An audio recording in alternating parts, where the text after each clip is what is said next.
The fence lay in splintered pieces across Marcus's driveway when Sandra Wellington's Mercedes screeched to a halt. She burst from her car like a woman possessed, her perfectly manicured finger jabbing toward the destruction. "You've destroyed everything!" she screamed, her voice cracking with fury. But Marcus just smiled, holding up a single document that would change everything. "Actually, Sandra," he said quietly, "I think you'll find that you have—" What Sandra didn't know was that Marcus had discovered something buried in the HOA bylaw, something that would expose a decades-old secret that had Marcus Chen had been staring at the fence for 3 months, watching it lean further into his property with each passing storm, the 6-foot wooden barrier that separated his backyard from the Wellingtons. Manicured paradise had become a monument to everything wrong with Maple Grove Estates. It wasn't just crooked, it was rotting from the inside out, held together by spite and Sandra Wellington's iron grip on the neighborhood. He gripped his sledgehammer tighter, feeling the weight of 2 years of accumulated rage. 2 years of HOA violations slapped on his door like parking tickets. 2 years of Sandra's saccharine smile, paired with threats about property values and community standards. 2 years of watching his neighbors bow and scrape to a woman who treated the subdivision like her personal kingdom. "This ends today," he muttered, raising the hammer above his head. The first blow sent a shockwave through the rotting wood. The fence shuddered, and Marcus felt something he hadn't experienced in months: satisfaction. The second blow opened a gap wide enough to see through. By the third, he was in full rhythm, each swing powered by memories of Sandra's condescending lectures about his ethnic garden choices and non-conforming exterior paint color. "Marcus, what the hell are you doing?" He turned to see his neighbor, Tom Brennan, peering over the chain-link fence that separated their properties. Tom's face was pale, his eyes wide with the kind of terror usually reserved for natural disasters. "What does it look like I'm doing?" Marcus wiped sweat from his forehead. "I'm taking down this piece of garbage. You can't just—" Tom glanced nervously toward the Wellington house. "Sandra's going to lose her mind." "The HOA bylaws clearly state—" "The bylaws state a lot of things," Marcus interrupted, hefting the sledgehammer again, "but they don't state that I have to maintain a fence that's on my property line illegally." Tom's mouth opened and closed like a fish. "Your property line?" Marcus had spent the last 3 months researching, digging through county records, old surveys, and HOA documents that dated back to the subdivision's founding in 1987. What he'd found had kept him awake at night, not from worry, but from anticipation. "That's right," he gestured toward the fence. "This entire structure is 18 inches into my property, has been for 15 years. And according to the original HOA covenant, any structure built on another homeowner's property without written consent is considered a violation subject to immediate removal." The color drained from Tom's face. "You're sure?" "I'm sure." Marcus picked up a manila folder from his porch steps. "Surveys right here. So is the original HOA agreement. Sandra Wellington has been in violation for 15 years, and she's been fining people for violations that don't exist." Another neighbor, Mrs. Rodriguez, appeared at her kitchen window. Then Mr. Petrov emerged from his garage. Word traveled fast in Maple Grove Estates, especially when it involved the destruction of property. Marcus returned to his work, each swing of the hammer drawing a larger audience. The fence was old, its posts rotted through, and it came down easier than he'd expected. Years of Sandra's neglect had done most of the work for him. He was halfway through the demolition when he heard the sound he'd been waiting for, the distinctive whine of Sandra Wellington's Mercedes pulling into her driveway. The engine cut off with an aggressive finality that made Marcus smile. "Oh, this is going to be good." The Mercedes door slammed with the force of a gunshot. Sandra Wellington emerged like a storm system made flesh. Her blonde hair perfectly styled, despite the early hour, her white pantsuit pristine and pressed. She was 53 years old, but carried herself with the imperious energy of someone who'd never been told no. Marcus Chen. Her voice cut through the morning air like a blade. "What in God's name do you think you're doing?" She strode across her lawn with the measured pace of an executioner, her heels clicking against the concrete walkway behind her. Her husband Gerald appeared in the doorway, his face buried in his hands. "Good morning, Sandra," Marcus said pleasantly. "Just doing a little property maintenance." "Property maintenance?" She gestured wildly at the destruction. "You've destroyed my fence," My beautiful fence that's been there for 15 years. Actually, Marcus said, pulling out his folder, it's been on my property for 15 years, which makes it my fence. And since it was never properly maintained, I decided to remove it. Sandra's face cycled through several shades of red before settling on a particularly alarming shade of purple. Your property.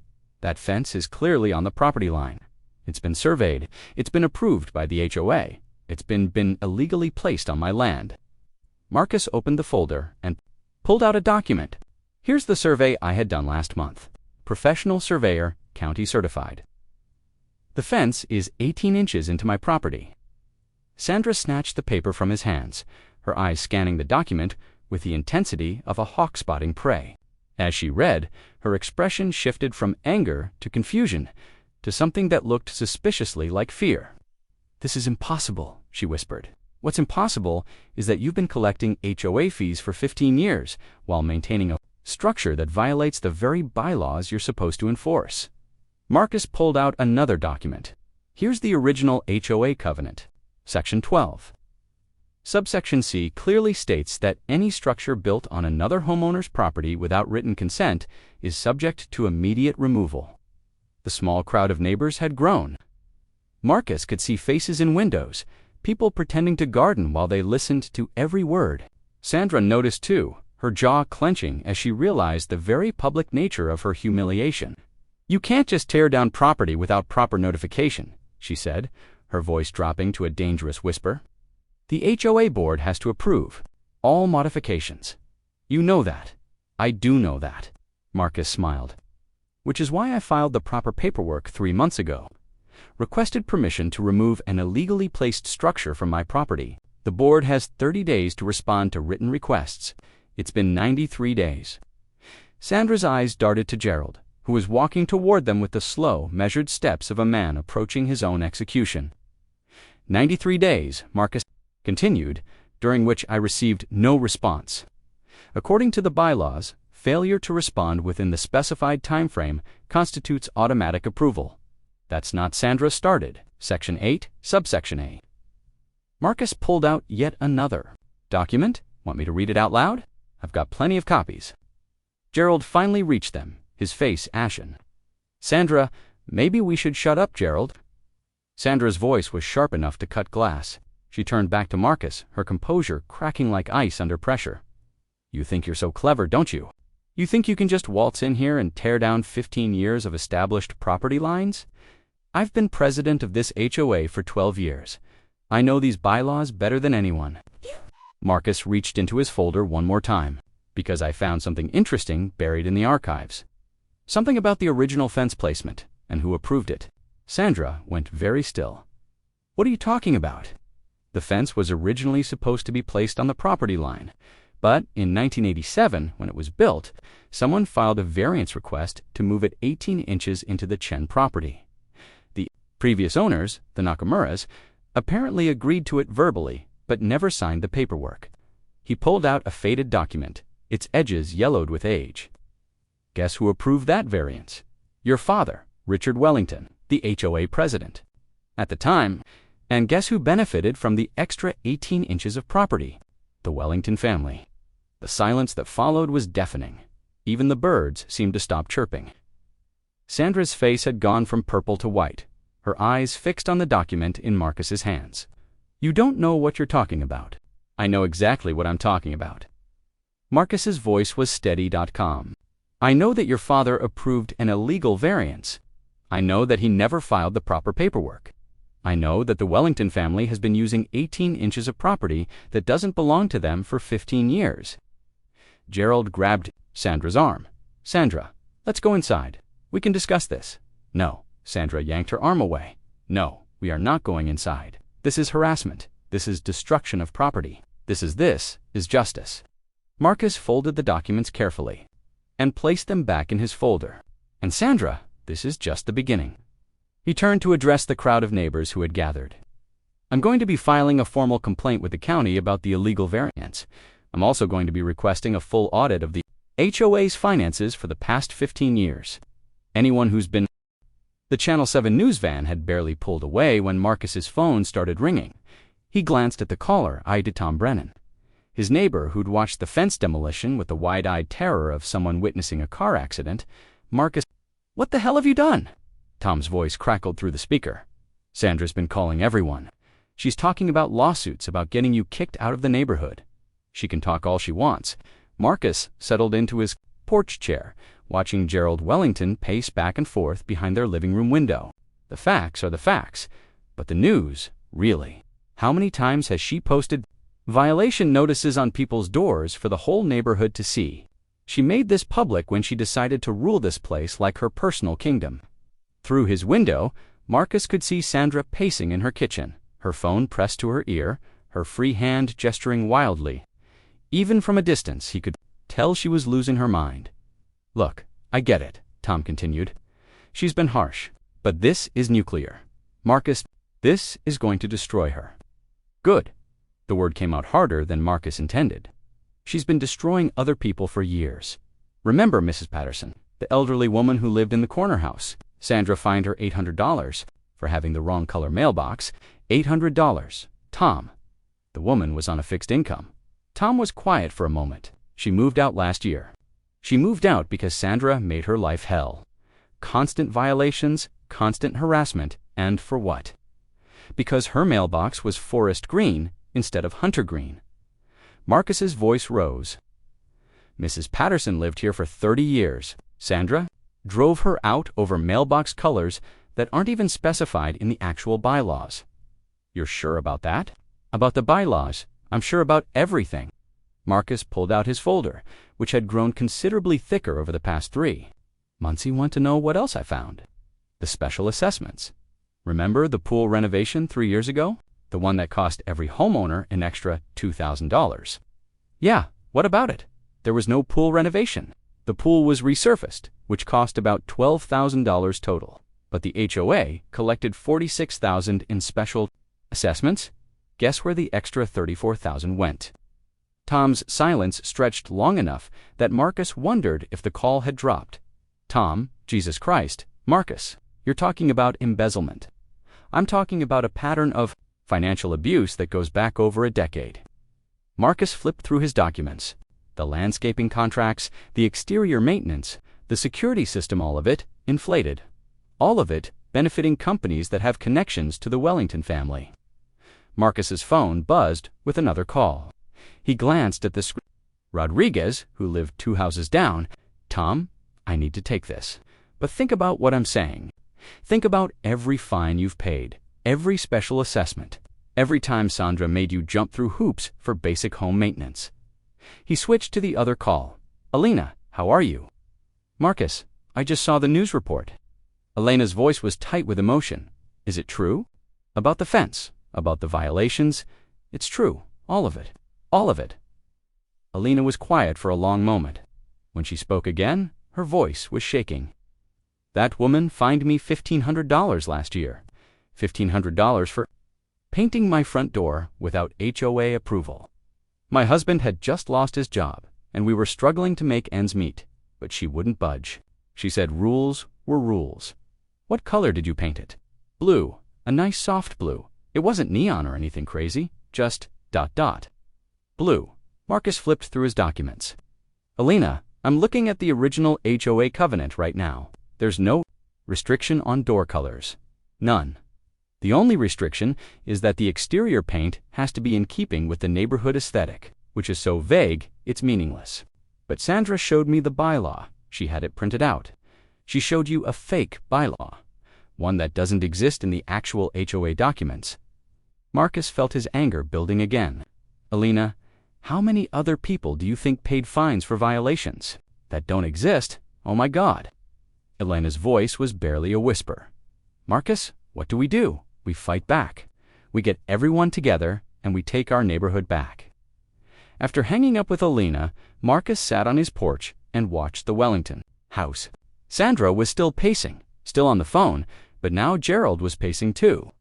Every few minutes, one of them would glance toward Marcus's house, their faces twisted with anxiety. His phone buzzed again.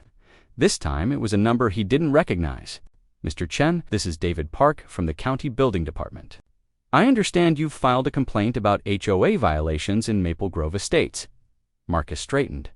That's right. I've reviewed your documentation, and I have to say, this is quite extensive. We're going to need to conduct a full investigation. What does that involve? We'll need to audit all HOA financial records for the past 10 years. Park paused. Mr. Chen, if what you're alleging is true, we're looking at potential criminal charges.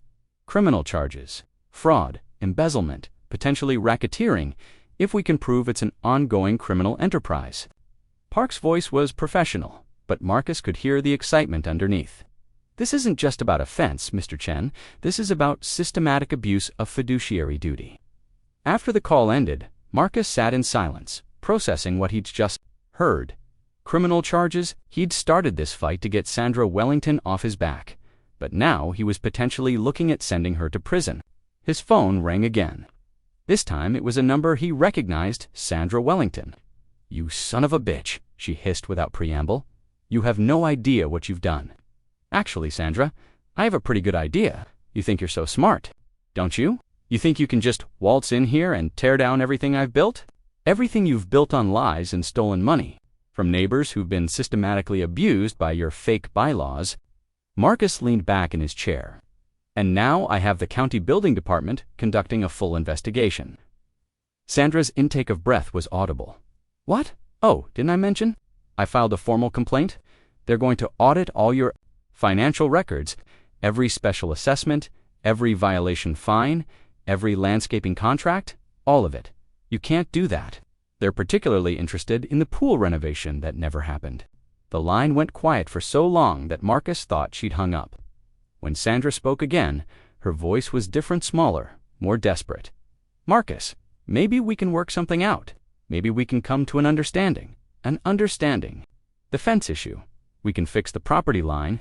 You made this about more than a fence when you spent 15 years terrorizing this neighborhood." "I haven't terrorized anyone. I've maintained property values. I've kept this neighborhood beautiful and safe. You've lined your pockets while making everyone else's life miserable." Marcus stood up, walking to his front window. He could see Sandra through her kitchen window, her face pale and drawn. "And now you're going to pay for it. Listen to me carefully." Sandra's voice turned cold. "You have no idea who you're dealing with. The Wellington family has connections in this county. We have friends in the building department, friends in the courthouse. You think you can just destroy us with some paperwork and a news report? I think I can destroy you with the truth." "The truth," Sandra laughed, but it sounded more like a bark. "The truth is that I've been keeping this neighborhood from turning into a ghetto. The truth is that without strict standards, property values would plummet. The truth is that everything I've done has been for the good of the community. The truth is that you're a thief and a bully who's been stealing from your neighbors for over a decade. Prove it." "I will." Sandra hung up without another word. For a moment, their eyes met across the space between their houses. Sandra's face was a mask of fury and fear, but underneath, Marcus could see something else, the dawning realization that her carefully constructed world was collapsing. His phone buzzed with a text message from Alina Rodriguez. "Emergency HOA meeting tonight, 7 p.m., Community Center." Word is spreading fast. Marcus smiled. Sandra Wellington had spent 15 years using fear to control the neighborhood. Now it was time for her to learn what fear felt like. As the sun began to set, Marcus could see lights coming on in houses throughout Maple Grove Estates. The news report had done more than expose Sandra's corruption. It had given the community permission to speak up.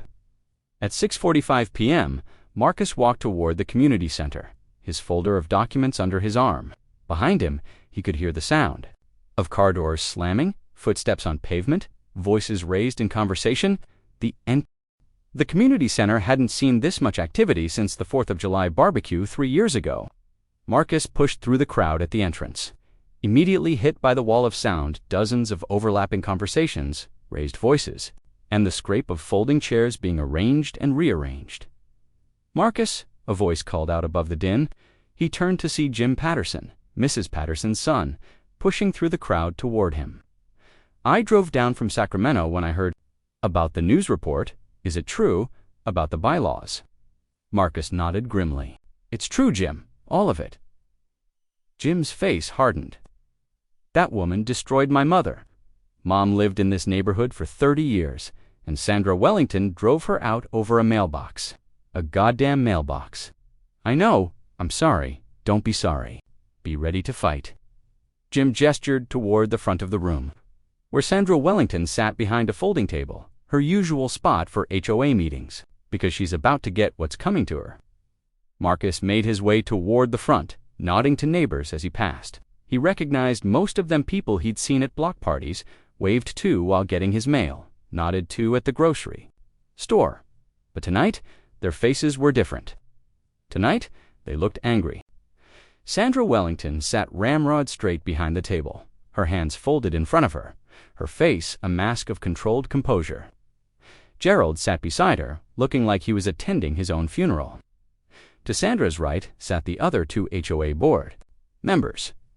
Margaret Chen, no relation to Marcus and Robert Vance, both of whom looked thoroughly uncomfortable. Ladies and gentlemen, Sandra's voice cut through the noise like a blade. Ladies and gentlemen, please take your seats. The room gradually quieted, but the tension was palpable. Marcus counted at least 70 people packed into a space designed for 30. I've called this emergency meeting, Sandra continued, to address the malicious and unfounded accusations that have been made against the HOA board and myself personally. A voice from the back shouted, malicious. You've been stealing from us for years. Sandra's composure cracked slightly. I will not tolerate outbursts. This meeting will be conducted according to parliamentary procedure, or it will not be conducted at all. Parliamentary procedure? Elena Rodriguez stood up, her voice shaking with anger. You want to talk about procedure? How about the procedure for filing fake violation notices? How about the procedure for collecting fines that don't exist in the bylaws? Mrs. Rodriguez, you are out of order. No, Sandra, you are out of order. You've been out of order for 15 years. Elena pulled out a piece of paper. I have here a copy of the violation notice you sent me last year. $1,500 for painting my door blue without HOA approval. Want to tell everyone what the actual bylaws say about door colors?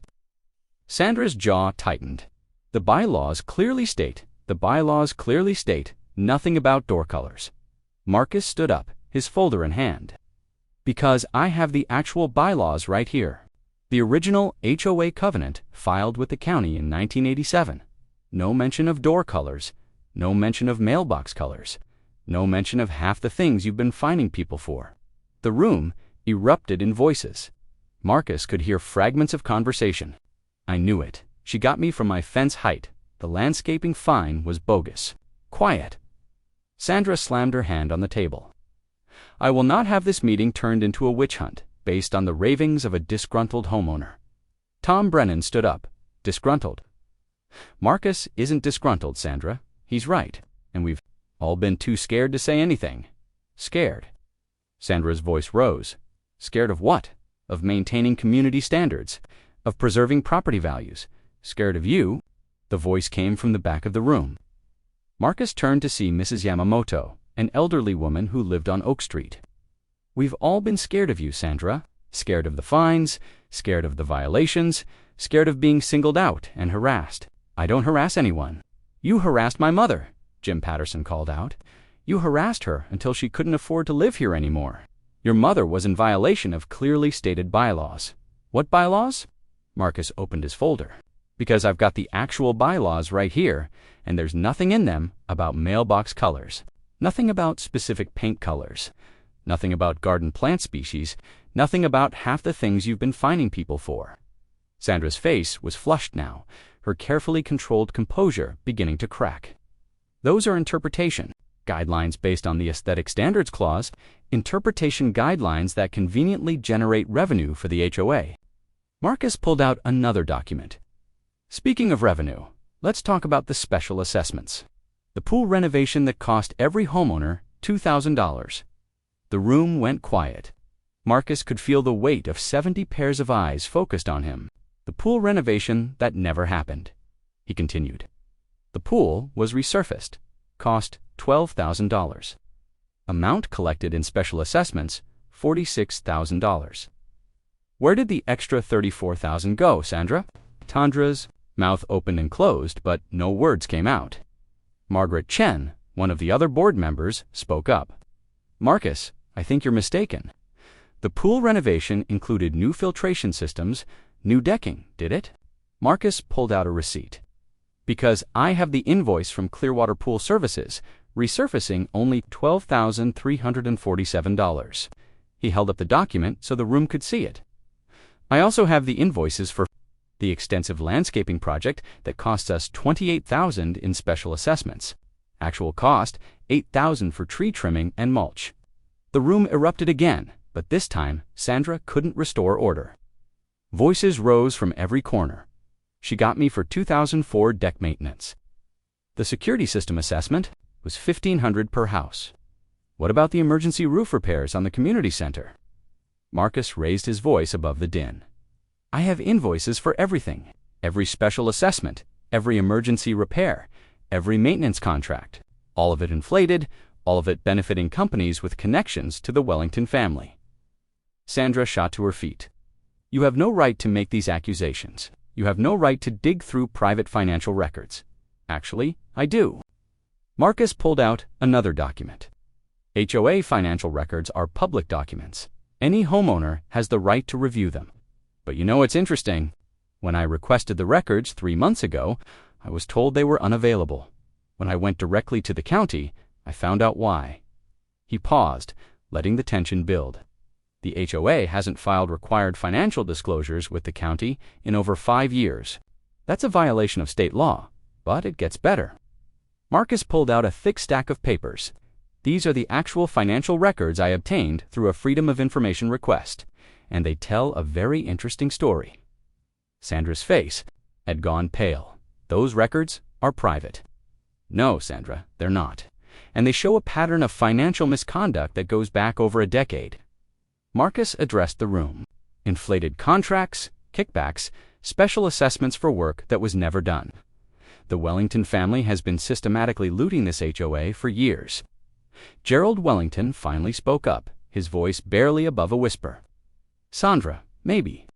We should shut up, Gerald. Sandra's voice was sharp, desperate. Just shut up. But Gerald was already standing, his face ashen. I can't do this anymore. I can't sit here and watch this happen. He turned to face the room. Everything Marcus is saying is true. The contracts, the inflated assessments, the fake violations, all of it.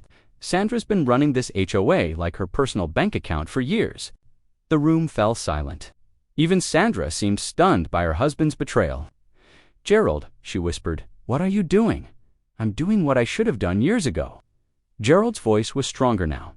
I'm telling the truth, he pulled out his phone and began scrolling through it. I have text messages between Sandra and her brother Rick, who owns Wellington Landscaping. They've been coordinating inflated bids for HOA maintenance contracts. I have emails about fake emergency assessments. I have recordings of Sandra laughing about these idiots paying for violations that don't exist. Gerald, stop. Sandra's voice was pleading now. Please, just stop. But Gerald was beyond stopping. Years of complicity had apparently reached their breaking point. The pool renovation assessment. The money went to pay for our kitchen remodel. The landscaping assessments. They paid for Sandra's Mercedes. The security system. We don't even have a security system. The room erupted in chaos. People were shouting, standing up, demanding answers. Marcus could see cell phones being pulled out, people starting to record. In the back of the room, he noticed 2 men in suits who hadn't been there before. One of them stepped forward, pulling out a badge. Ladies and gentlemen, I'm Detective Rodriguez with the County Sheriff's Office. We're going to need everyone to remain calm. Sandra's face went white. You called the police. We didn't call them, Marcus said. But I'm guessing the county building department did when they saw the evidence of fraud. The detective continued. We have a warrant for the arrest of Sandra Wellington on charges of embezzlement, fraud, and racketeering. Mrs. Wellington, you have the right to remain silent. As the detective read Sandra her rights, the room watched. In stunned silence, Sandra Wellington, the woman who had